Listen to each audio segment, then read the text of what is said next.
Quand l'année scolaire sera finie, tu vas vivre l'une des meilleurs moments de ta vie. Un peu comme une rencontre amicale.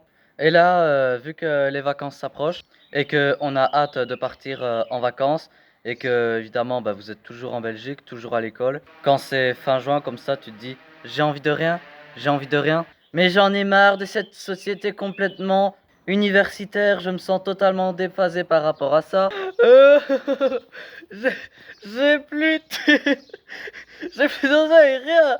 Fauché, fauché. Oh, mais franchement, c'est beaucoup mieux la Provence. C'est tellement mieux le Jura. Mais qu'est-ce que je fais là? À moins que j'ai quelques petits conseils sympas à te donner qui pourraient faire passer la période scolaire très vite. Je peux te raconter mon histoire personnelle. Ça m'arrive des fois de me sentir déphasé mal en Belgique. C'est quand on a monté jusqu'aux gorges du Verdon et on était l'année passée en Provence une semaine. Voilà, c'était pas un long voyage. Donc voilà, j'ai rencontré des nouveaux enfants. On a joué dans les châteaux gonflables. Avec une chambre avec des oliviers, on était tellement bien dedans. Puis ensuite, après, on est remonté sur le Jura, on a fait des randonnées. J'étais en pleine nature pendant 2 semaines. Je suis rentré. Mais qu'est-ce qui s'est passé? Mais c'est de la pollution. On n'est pas bien.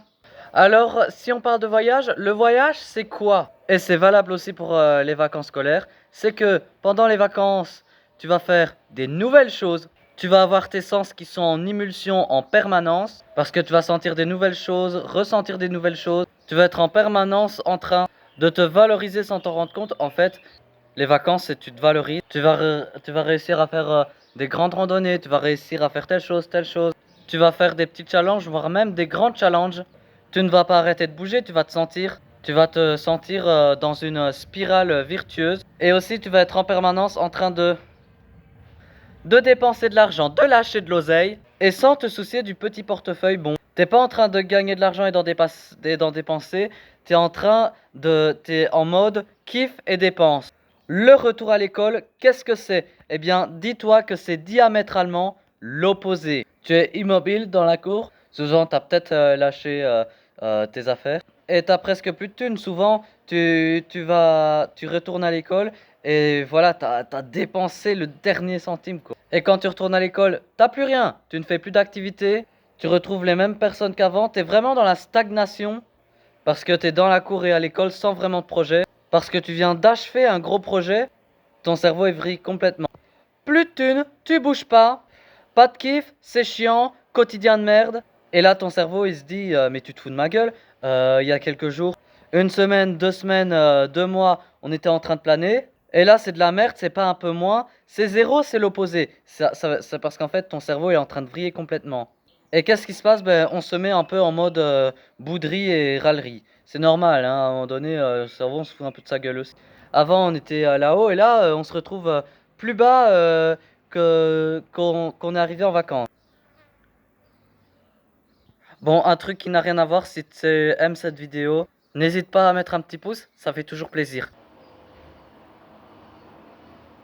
Maintenant, nous allons parler de l'effet contraste. Alors, à l'école, vous avez... euh, nous allons parler de l'effet contraste. C'est un effet contraste assez saisissant, hein. Donc, quand c'est les vacances, c'est la liberté maximale.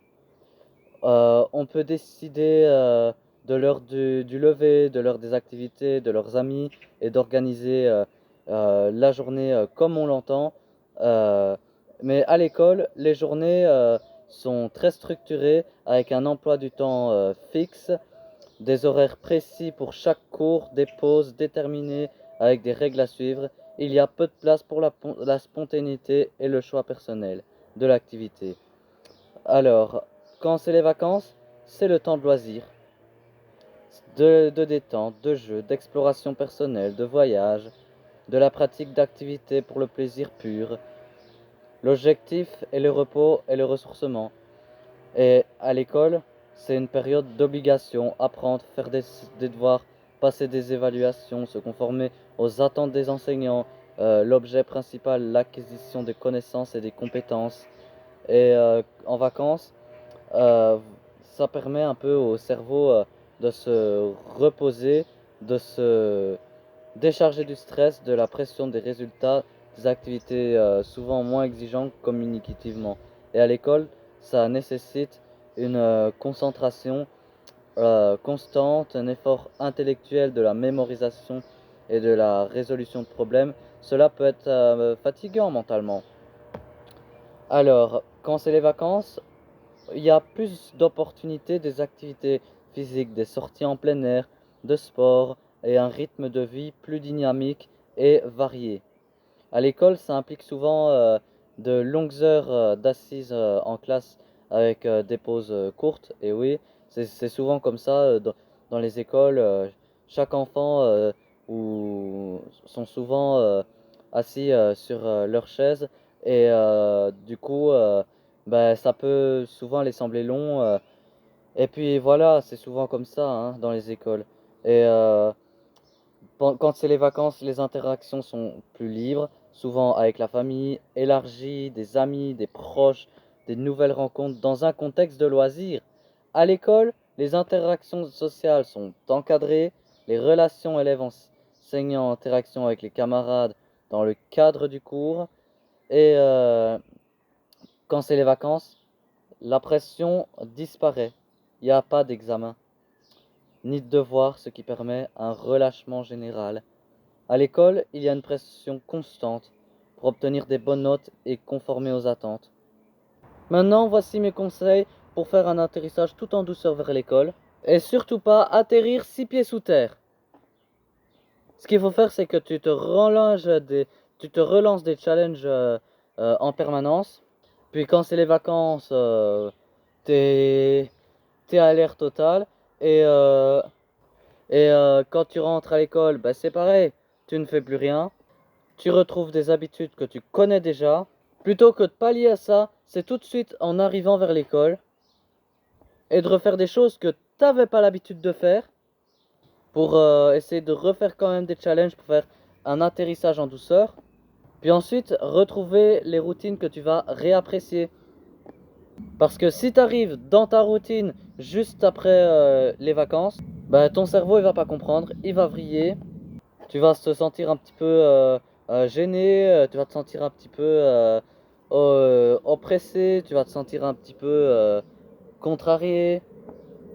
Enfin, le lieu où tu vas à l'école, ça peut être par exemple à Bruxelles, ça peut être à Anvers, ça peut être à Bordeaux, ça peut être à Rennes, ça peut être à Marseille, n'importe. Et les vacances scolaires, et les voyages que tu fais doivent te faire prendre conscience de la chance que tu as. Parce que si tu vas à l'école et que tu râles tout le temps, tu vas te dire ah franchement l'école j'en ai marre. Franchement la Belgique c'est vraiment de la merde. Franchement que j'ai envie de faire quelque chose c'est de mettre de côté et me barrer. Donc voilà les gars, c'était une vidéo, j'espère qu'elle était constructive. Jusque là, à bientôt.